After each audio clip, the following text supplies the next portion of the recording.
Et la halachot, Chazak ou Baruch Rabotai, Besorot Tovot, on est aujourd'hui le 3 dans le mois de Av. Av, on a vu, c'est les initiales Elul Ba. Elul, il arrive. Bon, en hébreu, on m'a dit aussi Av, c'est En Baya. C'est les initiales, il n'y a pas de problème. Justement, il y en a un proverbe chassidique qui remonte jusqu'à Rabbi Shimshon de Ostropoli. C'est ça Elula aujourd'hui, un grand rabbin chassidique qui disait au nom du Baal Shem Tov que dans le mois d'Elul, même les poissons dans la mer, ils tremblent. Vous avez vu les poissons qui tremblent? Il y a un proverbe, je ne sais pas s'il est chinois ou italien, une histoire comme ça, qui raconte avec deux jeunes filles qui ont passé la période des vacances chez leur grand-père qui était quelqu'un de très sage. Et ils ont essayé de le piéger avec une question.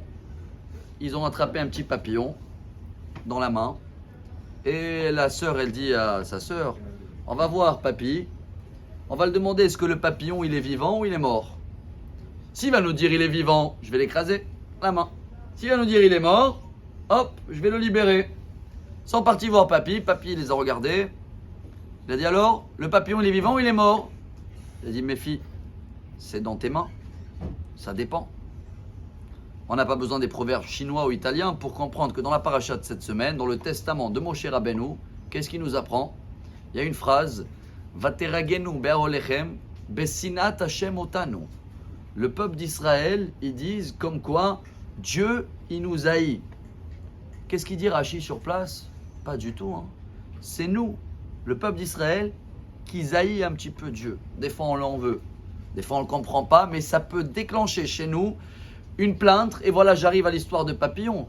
Combien de fois dans notre vie, on va accuser l'éducation qu'on a reçue, ou peut-être des fois, ou la fréquentation, ou manque de chance, ou là, j'ai pas bien, j'ai raté ça. Tout ça, ça veut dire de lancer les problèmes sur les mains des autres.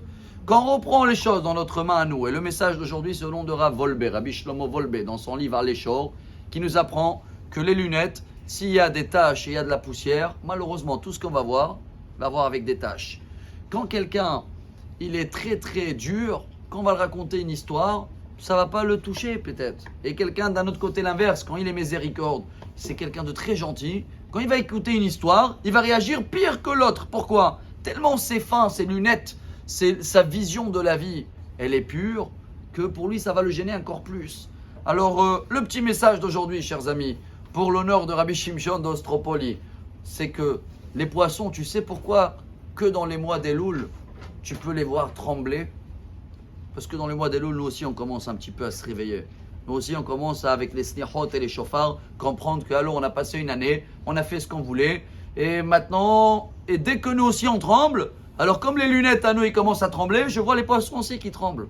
En fin de compte, le message est très simple, chers amis. Ce qu'on ressent, c'est ce qu'on va transmettre. Alors Moshe dit, quelle honte, vous disiez que Dieu, il vous haït, mais vous haïssez un petit peu Dieu. Vous en voulez le bon Dieu. Alors si Moshe il a parlé ça, c'est pas que à eux, c'est à nous. Venez, on va faire en sorte, à partir d'aujourd'hui, en commencement le mois d'Av, de prouver à Moshe Rabbeinu que voilà, on va changer des lunettes, on va les nettoyer un petit peu, on va essayer de toujours parler positif autour de nous. Et comme ça, si Dieu veut, tout sera rose. Bonne journée, Amar Rabbi